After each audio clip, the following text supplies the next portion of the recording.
She is the editor-in-chief of Meridians and in charge of all of this, but she is not feeling well, so she asked me to step in. My name is Floyd Chung. I use he, him pronouns. I'm a professor of English and American Studies, also in the administration right now. And I'm also honored to be on the Meridians Creative Writing Executive Board. So I had the chance to read the amazing entries that came in this year and help play a role in the selection of this year's winner. Thank you all for joining us for Paramita Vadhahong's poetry reading. Para is the 2025 Elizabeth Alexander Creative Writing Award winner for poetry. All right. So named in honor of Elizabeth Alexander, the acclaimed poet and scholar, this award celebrates the power of creative writing to illuminate the histories, challenge beliefs, and connect us. Dr. Alexander's work reminds us of poetry's essential role in public and private life, its ability to give language to our human experiences and help us better understand ourselves, each other, and our shared world. This award is given in recognition of outstanding creative work and reflects a commitment to honoring knowledge production in all its forms, not only articles and essays, but also prose, art, and poetry. Meridians is proud to support and celebrate emerging writers through this award and to continue fostering a vibrant and creative community. I'm all a part of that, so thank you. All right, so Paramita Vadhahong is a Thai US writer and zinester who is currently pursuing an MFA at the University of Washington in Seattle. Para's work explores questions of identity, place, and inheritance. Her writing creates a space where the personal and communal meet. Her work has been featured in many publications, including Fifth Wheel Press, Divan, Cine Theta, Honey Literary, and others. Para is also the recipient of several awards, including the Salt Hill Journal's Arthur Flowers Flash Fiction Prize and Palette Poetry's Sappho Prize, and they are the editor-in-chief of On Prayer. The format will be about 20 to 30 minutes of reading and then 20 minutes of Q&A afterwards. Thank you very much, and please help me welcome Para. Yeah.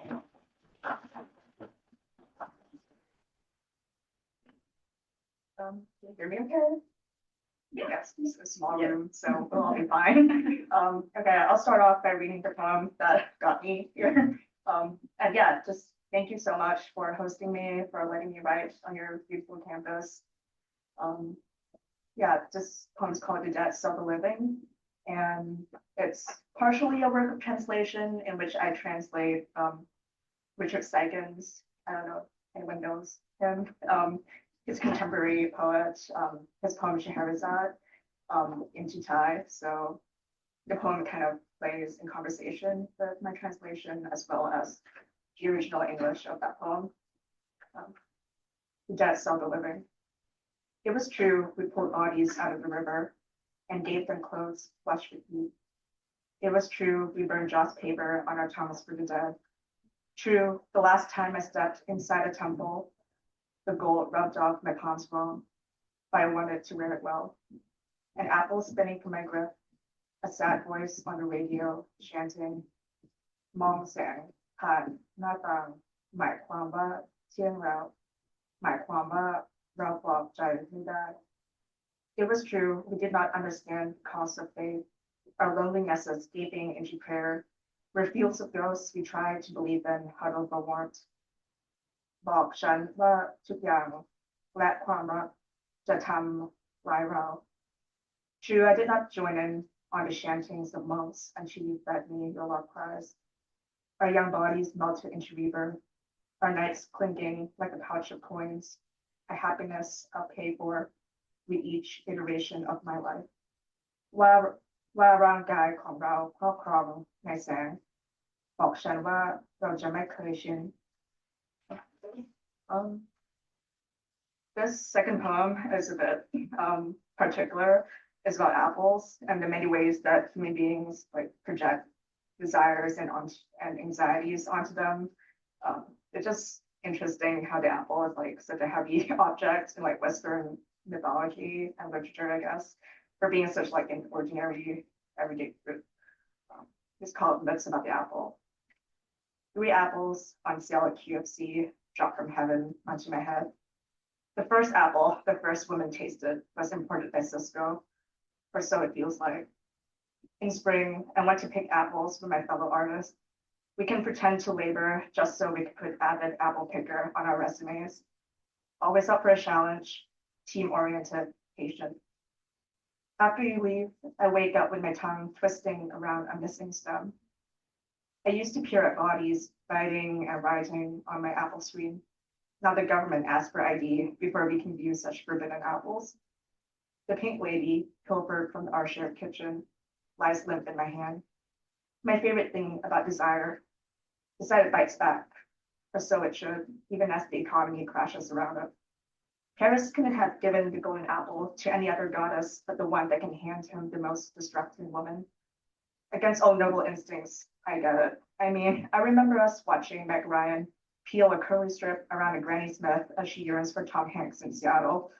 And then I was lulled into forgetting that wild apple forests in Kazakhstan are on the verge of extinction, or that the bulk of the world may lose its color in my mouth one day, its gorgeous midst spent and wasted on our lot. This next poem is also quite specific. It's about ears and these superstitions that some Southeast Asian and East Asian cultures have about them. And this poem, I guess I'm also trying to capture like the gap and the link between like spiritual, folkloric superstition and the very mundane desire for bodily connection.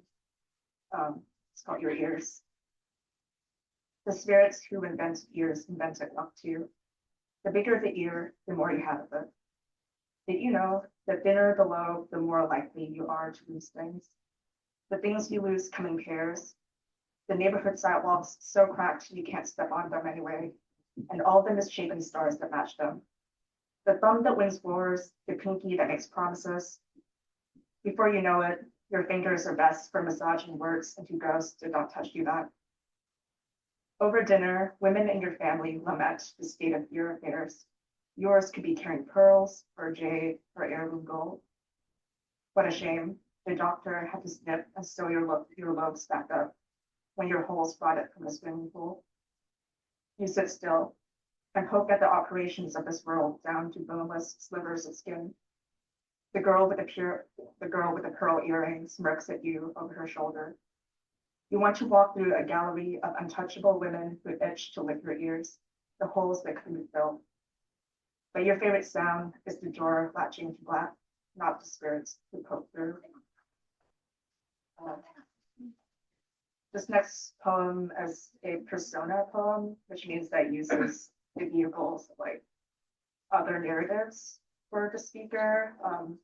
And in this case, it's a Greek myth of Princess Io and Argus Panoptis. So basically, Io was a beautiful princess that Zeus was trying to get with. And Hera, as is her fashion, got violently jealous and transformed Io into a cow. And she assigned Argus, who was a giant with 100 eyes, to look over her and make sure that she doesn't, escape. And in the end, she did escape with the help of Hermes. Anyways, the important part was that when Argus died, Hera kind of like transformed his 100 eyes into the spots of a peacock tail. And that's kind of like the origins of the myth of the peacock in Greek myth. So that's like the persona of this poem. It's called Io. My eyes multiply into dark and hers.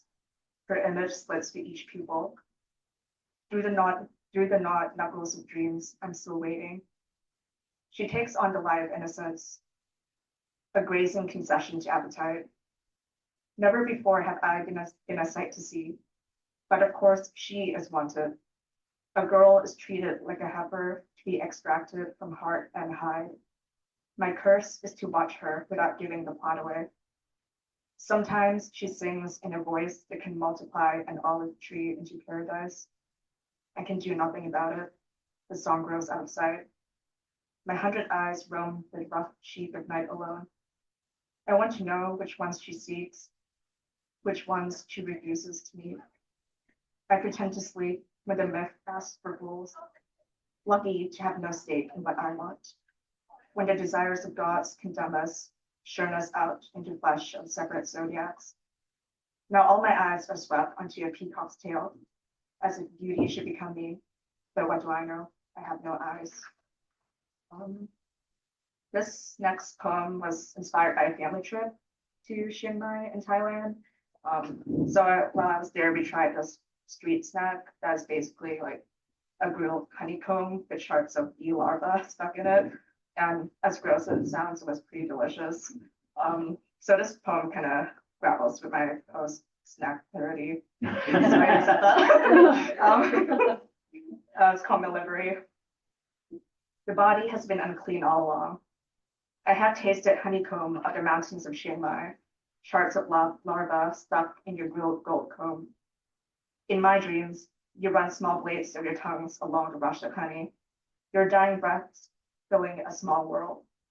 I learned stingless bees are incapable of absconding home.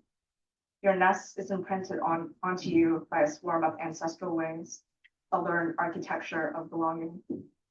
In the recesses of your labor, you bring up crops of coconut, rambutan, mango, fruitful and beautiful when you are needed by giants.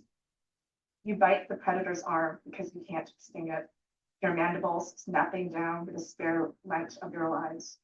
White corpses of pupae now line up my bloodstream. Edges of the mountain buzz with a touch of fantasy for tourists. I sometimes fall for the tricks meant for them. I am a giant in no other world but your insectine one. My appetite draping over the walls of your machinery, cocooning myself with your squashed past selves, wanting to understand the weight of my own. This next poem kind of deals with environmental ruin and the dangers of the environment in Thailand, specifically in Bangkok, where my family's from, the water cycle. There are streetlights and they are underwater. There are elephants and they are underwater. There are Buddhas and they are underwater. And so are the foods we have carefully placed at their altars. The goat flakes left by the thumbs of worshippers, now shipped off into water particles. Every 7-Eleven on our block is underwater. The shady of Ayutthaya are tumbling underwater. My cousin's bicycle legs are unshaven underwater. Alligators open their jaws as they wash away, and I have no crumbs to toss them. The tide outweighs the mass of me. The river where we lit and set free our krathong rises above the heads that once bowed down to it. The ghosts are still so hungry underwater. Though I try to drown my scream underwater, it resurfaces. My street snakes up my spine despite the years. So let it be known that there was once a house, a pond, a field, a table, a window, a language, a song. I have loved you full of oxygen. I can love you without it. This next one a bit silly. I submitted it to workshop, and the only comment that my professor really had was like, I had to make it sillier. So I hope that this is sufficiently ridiculous. It's called My Pirate Queen. I can picture you with your sleeves rolled up, sailing across Lake Union to Gasworks, where they gurgle cider and fire their grills, because even when you try to throw away all signs of empire, the coast still bristles with flags. But, oh, Captain, my Captain, I need you to rise from the shore with tails. Your oar strapped to your belt, you know just how to haul away my troubles for fairer weather.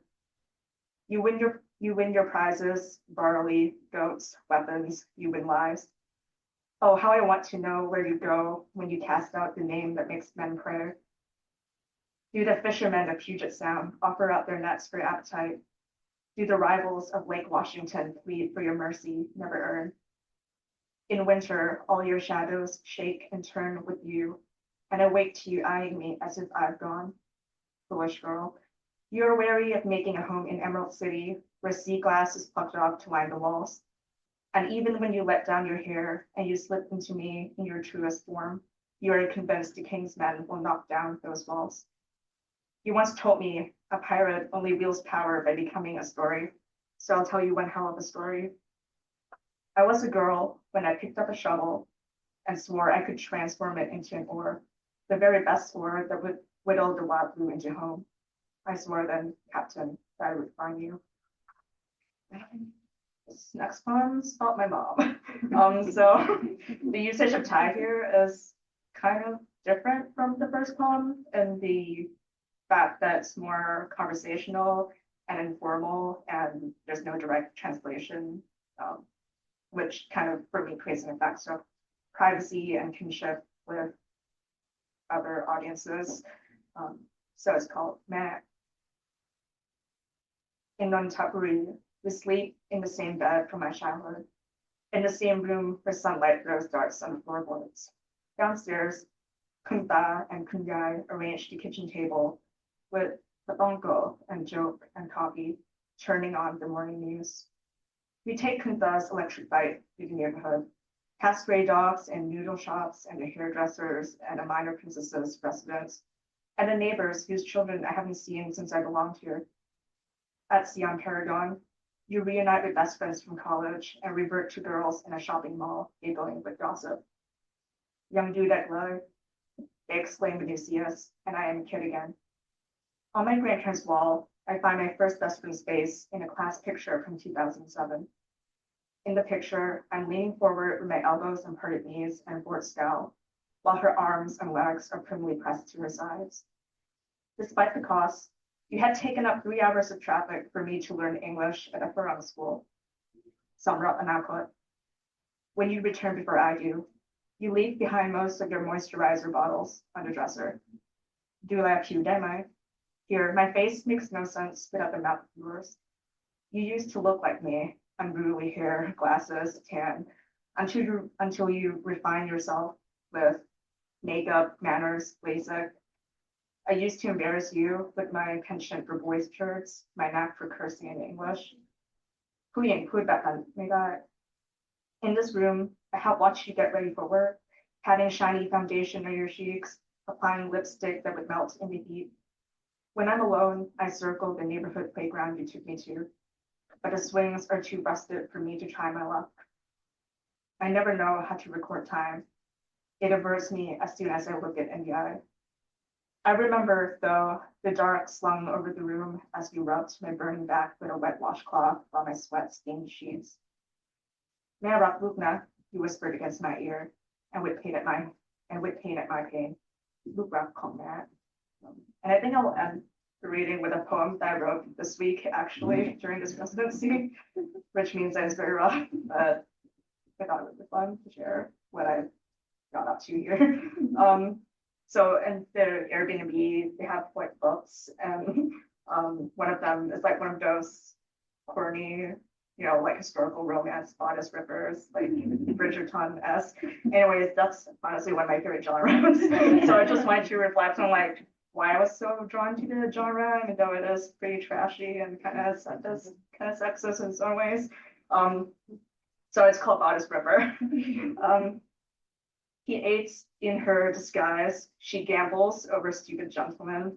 Or he is a rake and she is a mid-20s spinster, unaware of her urges. Or he has returned from war, all rugged and jaded, and she nurses him back to health with a soft feminine touch. I fall for the fantasy of this as much as any lovelorn reader. I want to unravel the stays of her bodice, let the candle flush the room in warm gold after dark. I want a declarative letter under my pillow, a proposal that may just save everyone in the end. But these love stories are not mine. I can only hold the tipping point of my breath when being witness, unadorned and alone in my body. My first love once sent me letters in wax-sealed envelopes. I have lost them all now, but I remember reading them by my window in the Houston suburbs with the fever of a lover in the time of the plague. My friends from high school are now settling into their homes, having their first babies, and I want to play pretend in the safety of my bedchamber. Who will enter it and play with me? I'm too shy to be the hero, too boyish to paint the heroine, and I won't recognize a happy ending, even if it comes rushing back with my lost glove, telling me this is what I'm worth. And that's it from me today.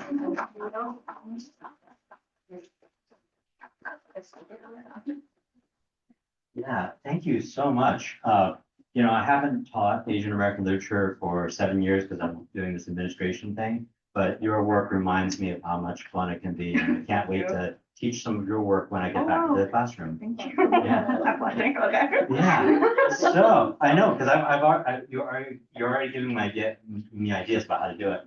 So thank you.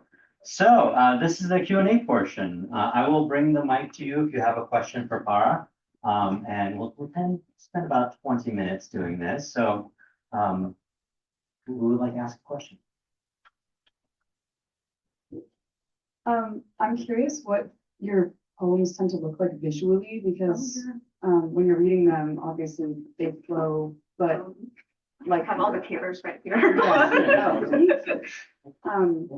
because I love, like, one of my favorite things about poetry is like when people play with the shape of it and the spacing, and I was wondering like how that factors into your writing process. Yeah, that's a great question. I feel like throughout my poems, I don't stick to one container. When it comes to first draft, I guess I just follow where the line takes me. Yeah, I have different kinds of poems. A lot of my poems do use a lot of like blank space where it's not in one rigidly formatted stanza, but it just goes across the page. Like my first one, I guess you can see, where you can see that the Thai and the English are like kind of dancing across the space together. And it creates like, I guess, an atmosphere of, I don't know, it just creates like an absence within the gaps that's also unified by the words around it. Some other poems look more traditional, I guess, with, like with stanzas that are compact. And I think that depends on like what are the central points of each stanza. Like, yeah, I try to think about what use is a blank space for. Sometimes it's to insert a breath. Sometimes it's to make the narrative even more fractured.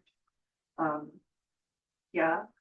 I also think a common form for me is to do like I forgot the poetic word for this, but just the one stanza poem, because it creates a feeling of like enveloping all these different themes and objects and images into one space, because they all belong in the same room, which is what stanza means room in Italian. So yeah, blank space is very important to me, but also indentations where where each line is kind of not, I don't know how to describe it, where it's like, it's spaced out from each other.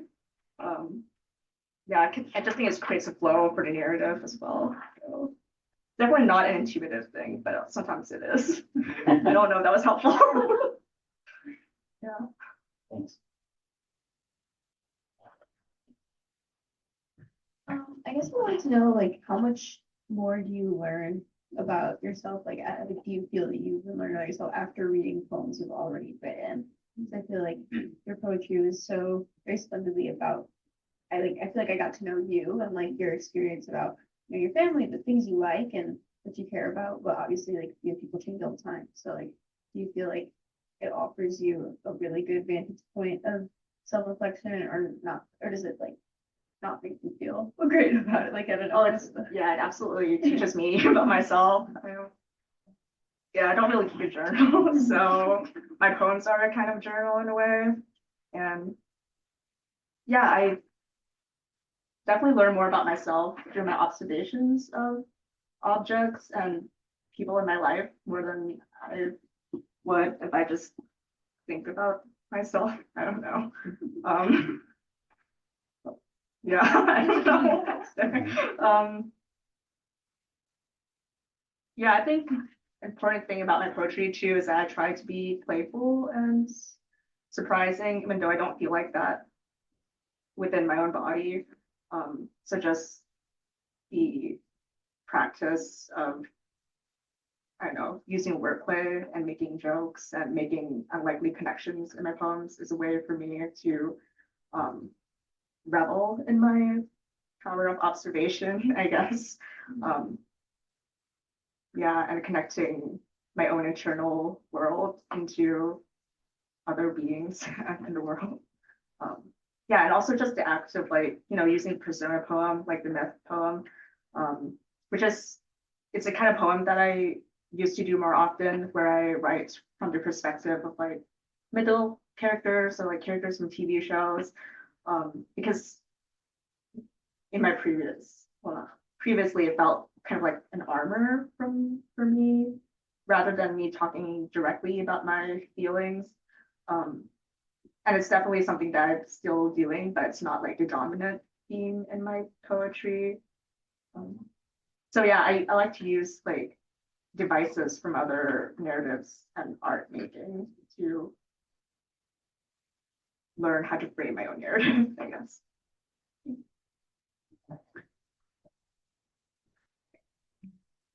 What made you want to pursue poetry? I guess I've always been into poetry ever since I was younger. I started watching poetry slam videos, even though I'm not a poetry slam person at all.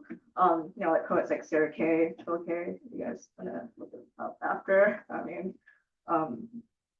Yeah, I think poetry is just like the one medium where I feel like I can build my own language beyond English. I guess a deeper answer is that, yeah, my early childhood was like so focused on English acquisition, and there's just like a lot of formal rules and about pronunciation and like syntax that just the opportunity to like reinvent what I know about syntax and wordplay is just too enticing for me to turn down. And yeah, and I definitely learn more about poetry with each year and each writer that I come across. Yeah, that's always like challenging me to challenge my own preconceived notions about what poetry is. Thank you. Yeah.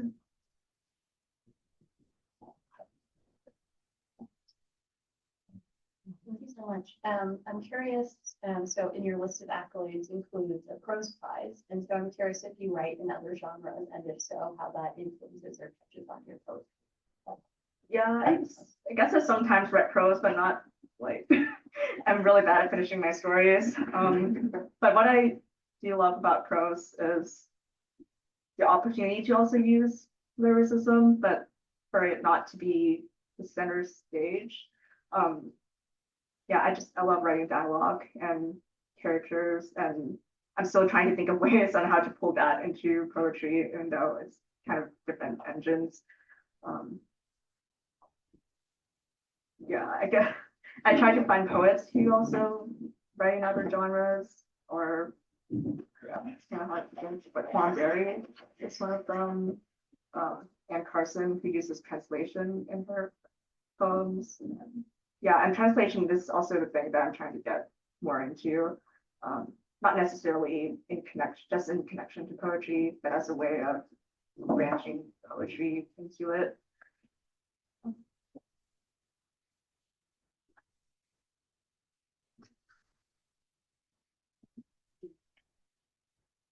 You talked about how with the pirate poem that your professor asked you to make it sillier. And how did you like consciously pursue silliness? Like, how did you make it sillier? So the pirate poem was originally not about Seattle at all. It was just playing on like historical images and tropes. And my professor, Andrew Felt, who's also a poet, said that it reminds him kind of Frank O'Hara, who is famously influenced by New York City, has like such a strong sense of place in his poems. So I kind of took that comment and I just read a bunch of O'Hara's poems. Yeah, and I didn't really know it at the time, but like a lot of the poems that I'm producing are influenced by my sense of place. So it's actually pretty seamless to bring in Seattle references into the pirate-ness of it. Yeah, because it has just so many bodies of water and there's like quite a lot of sailor lore there already. Yeah.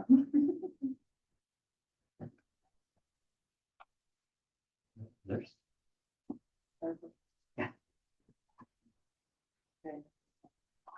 Hi, I'm a longtime fan of your work. We know each other since high school. great.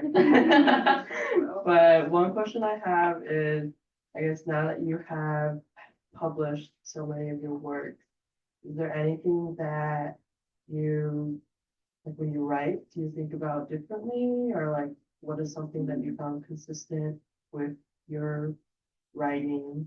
And I'm just curious what your thoughts were on about that. That's such a great question. Okay. It's kind of sarcastic, but it's not. Yeah, I feel like I've changed so much as a writer during these past few years. Yeah, I wouldn't say I have like a consistent style that I keep returning to, but definitely my poetic ethos used to be that it has to be sounding as gorgeous and lyrical as possible, which does have its value. But yeah, recently I've been trying to push against that. Like, how do I conjure images that will resonate with the reader while also using more ordinary or more blunt language, I guess. Yeah, what else? I still feel like I have a lot of things that I need to be braver in writing about that I haven't written about. Like I do know that some of these poems here are about my family and my heritage. But that's kind of a recent development. So I definitely want to like interrogate my personal history further and see where it could take me on the page. Yeah, I think it is notable enough to acknowledge that Asian American poets can sometimes be pressured or expected to write about identity. But I mean, I don't necessarily think that's a thing that's withholding my voice. It's actually kind of like a generative challenge that I should take and do it in my own ways. Yeah. Did I answer your question? You did. Okay. Yeah, thank you for saying that. I mean, you're helping me frame how to teach your work on, day 5 or whatever. Would you be willing to say more about your relationship to the Asian American literary tradition? Yes, I'm not sure. I'm not sure if I'm eloquent, but You're terrific. Keep going. okay. Yeah, I was thinking a lot about like Shen Shen's work a lot while I was writing these poems. I think his first collection, I Want to Be a List of Further. When I grow up, I want to be a list of further possibilities, which just kind of opened my world when I read it, because it just has like so many strands of his imagination in it. Like it has pop culture, it has music, it has his own personal relationships. Yeah, and it has like a lot of details about his friendships too. And it's like seeing them all blend into this colorful landscape of his voice is like really helpful for me. Yeah, because I kind of find it hard to pinpoint my body in my work sometimes. Yeah, like I said, I used to rely a lot on personae or mythopoetics as a way of translating my feelings. So yeah, just seeing like a contemporary Asian American poet just write about themselves and through a lot of different perspectives or different modes. Yeah, it was also very helpful. I just had a poet in mind, forgetting. Ali Ong, who came to visit MFA alum. Yeah, and they came to read at UW, is also very constructive and yeah, just like showing me what it's like to write poems in a playful voice, but also knowing where to place gravity within those poems. Yeah, I just feel like that act of playfulness is just something I want to get my poetry into more. Also poets like Diana Quinlan who play with photographs of her family, and she inserts her poems into like cutouts of her brother, because her brother cut out his own image from the family photographs after before he died. So yeah, that's also an act of like cross genre expression. That's very beautiful. Yeah. Wow, thanks for sharing all that. I'll say quickly that Chen was a student at Hampshire College, Okay. and he took my Asian American Oh, literature wow. class. Okay. Crossover. Yeah, and so I know where to put you in the syllabus. I have a stylistic question. Like I know in the past when I've written either prose or poetry, it's kind of hard to set it down before calling it like done. And I was just curious how you know when one of your pieces is done. That's also a very good question. I don't have a precise answer to. Yeah, well, I guess the first answer is that I don't really know when something is done. The second answer is I just don't really have anything to add at the moment, where I feel like the emotional effect that's doing is enough for me to be able to show it to other people and be like, this is a truthful conjuring of my current state. And I don't know what else to add. Yeah, I feel like most of these poems, some of them are more drafty than others, and I could see myself totally revisiting them. Others, I feel like, yeah, some moments are like probably imperfect, or maybe others could see them as rough around the edges, which is fine. But I also wouldn't change it because it's the truthful representative of where my voice was when I was writing them. Like my poem about my mom with where the bits of Thai are in it. Yeah, I was told in a workshop that even though overall it's quite strong, there's still lines that feel drafty because they're not totally connected to the central relationship or meaning of the poem. But a lot of those lines are still in here because even though they may not be centrally connected, I feel like the peripheral information still has to be there in order for the main image to feel rewarded, or like everything just adds up together for me. So yeah.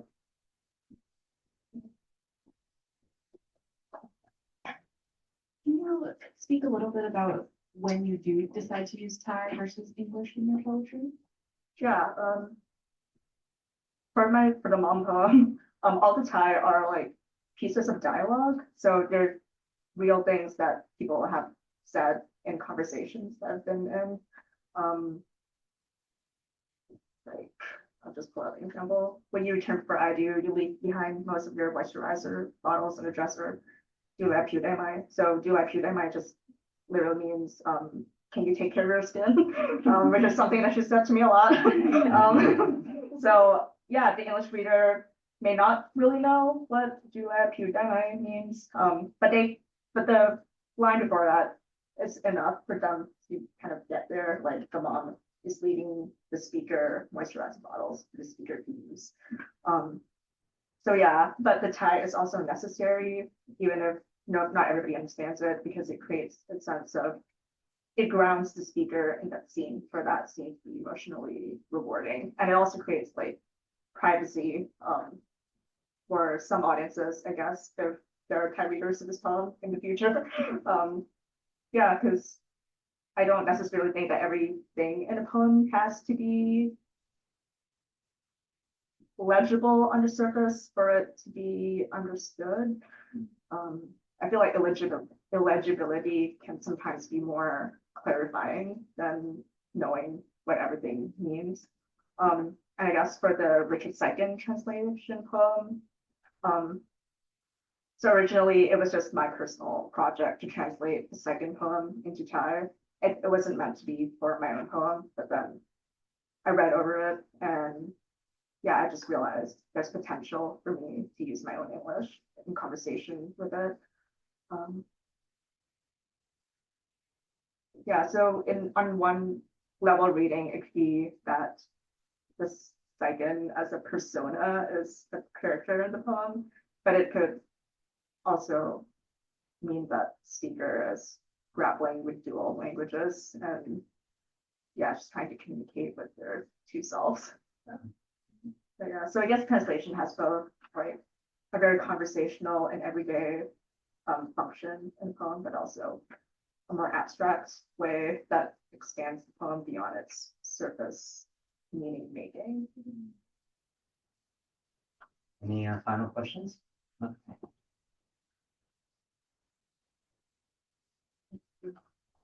Follow up to that question about translation, and your own craft and practice. I kind of want to ask you about how people want to fit into everything we talked about this afternoon, but maybe just focus on two things. I wonder about the persona question. If you feel more distance with one language or another, and if that helps you, or if that dictates the choice of language.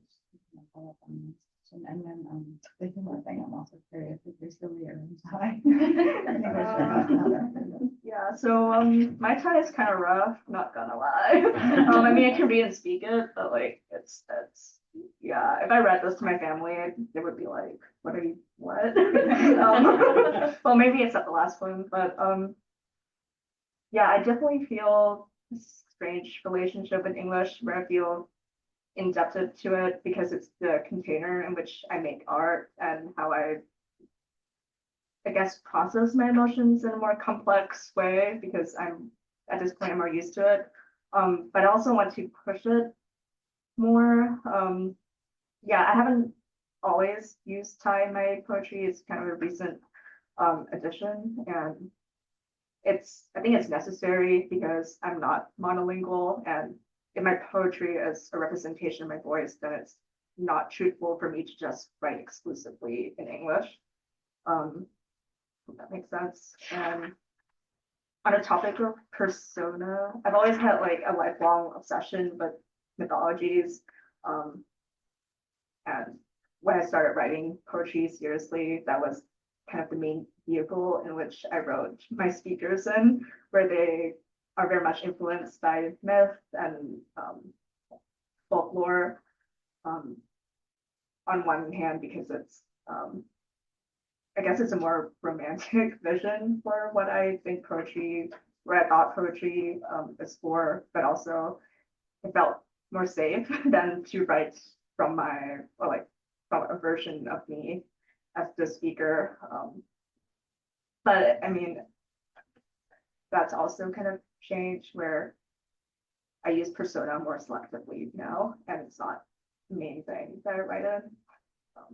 But I guess, yeah, translation is a kind of persona because you're also thinking about like what selves you are in the language that you choose. Yeah, I guess I also learned a bit of Latin and ancient Greek in undergrad, and there are other poems that where I use those.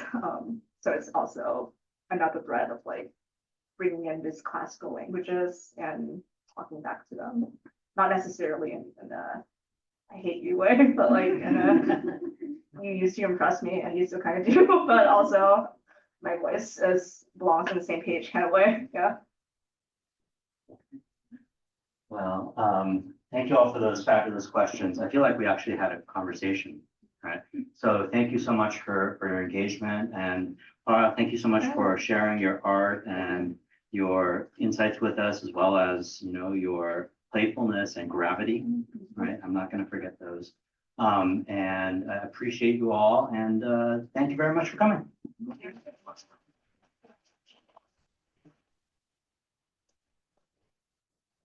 Thank you. That was absolutely fabulous.